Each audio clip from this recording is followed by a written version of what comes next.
Oh, Zimbabweans. Wicknel ari kufarisa nekuti tiri kumusekerera. That's the only problem. The guy is over the top because we are giving him wings. Nyika ina mishonga kuzvipatara.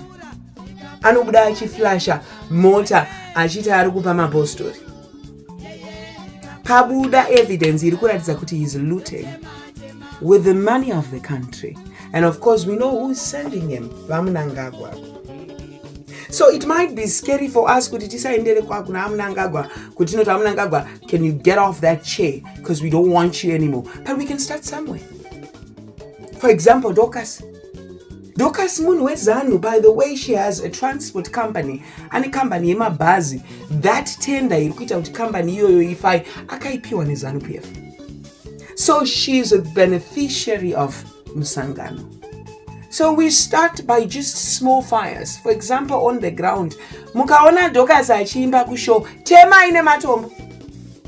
Let's start from there, ladies and gentlemen. For how long shall we continue to say blah blah? Because we speak too much on social media and also very on the ground. But let's start from somewhere.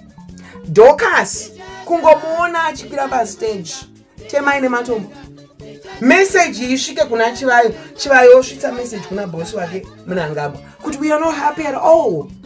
Look at the hospitals. What's happening? We don't even have medication. Look at the beds. They're so substandard. What is that?